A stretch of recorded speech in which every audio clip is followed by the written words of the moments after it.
Today I want to talk about something very important, and that's music production styles. Music production styles.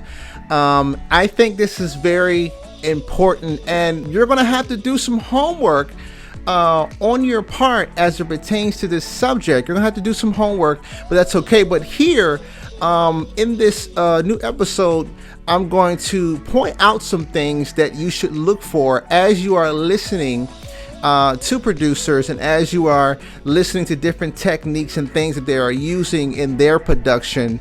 I'm going to point some things out so that you can be ready for that, and so that you'll be able to point them out as you listen to different producers. Now, starting off, I listen to producers for the most part who are instrumentalists, all right, who actually have an understanding of music. And I think that this is very, very important, because you have up and coming producers who look to some producers who really may not understand what's going on musically, but they made it, they're famous, or they may not know that they have other people in the room who have understanding of music. And I think that this is so important. So they're kind of fooled by what they see, and thinking that it doesn't really take much to be a great producer, or you don't really need to have a whole lot of musical information. But I want to dispel that myth right now. I guarantee you, the records that are being produced, there are people in the room who have a musical foundation and who have understanding of what's going on and what needs to be done as far as chords, melody, parts, singing range. It has to be someone in the room who has this information and who has that foundation, so that the music can be produced in a cohesive way and it makes sense. All right. So, but let me go ahead and point out some things that you can look for as you are listening to producers. Now, the one I'll start out with is Timbaland. Now, for me, he has a lot of sounds in his music. I did look at a class or something that he did. He had a class, and he was going through his music production process, but he had two other gentlemen in that room who understood music. And so, but he has a lot of sounds, a lot of interesting things that are going on. Of course, he has his engineer in the room mixing there in the process. Once they're done with a particular thing, that he's already putting this thing together.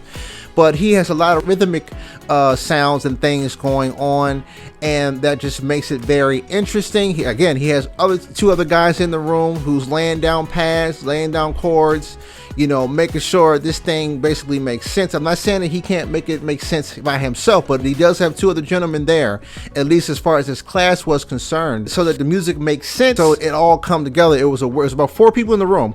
And so another key is, don't be afraid to collaborate, get other people in the room to be strong in the area where you may be weak. All right. But for him, what I take away is a lot of rhythmic things, a lot of different sounds, a lot of interesting sounds going on, hooks, different things that he has going on.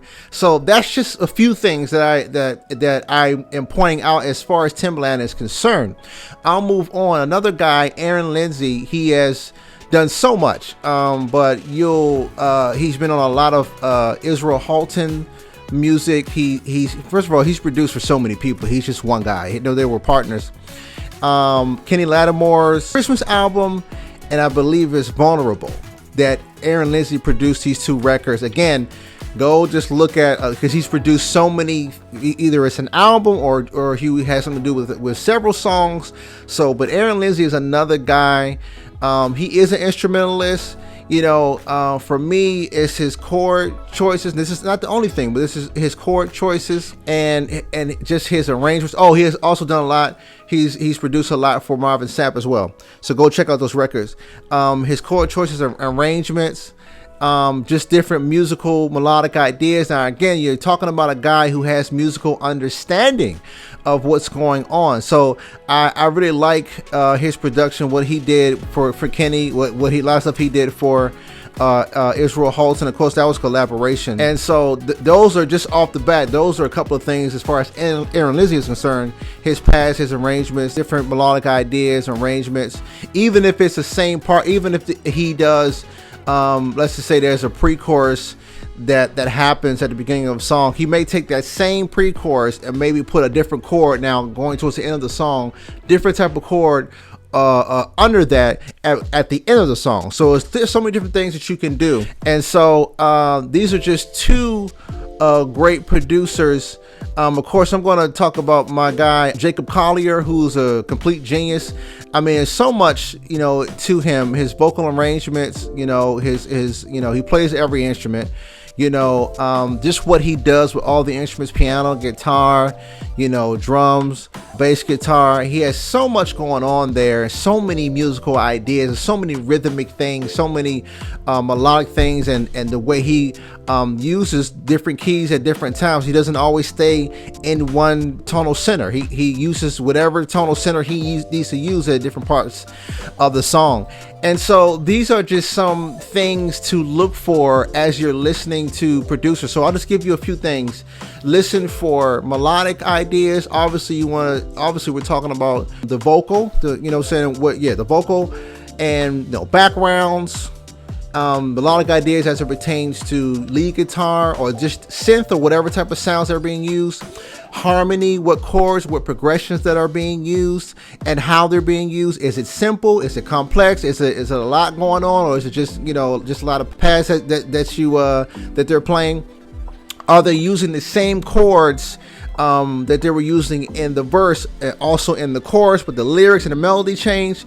These are things that I want you to look for as you are listening to different producers. And I think I'm going to come back with a bigger next episode. I'm going to come back with an even bigger list of producers for you that you can check out, and different things you can check out that they're doing, so you know to look for them, so that you can use them in your next song, your next EP, or next full-length album. You can use these amazing tools, and that's why I'm here on this channel and with my podcast, Teach One Tuesday podcast. I'm exposing and revealing so many tools that are being used, and I'm going to continue to do that as far as the music production process is concerned. Also, I'm going to get more into mixing and different tools and tips that are used to make things sound a certain way. I want to get more into that because I think that's important as well. All right, I want to thank you so much for checking this out. I hope you're having a wonderful day. If you're not having a wonderful day, you can change that by your mindset. Thanks so much. Tony King out.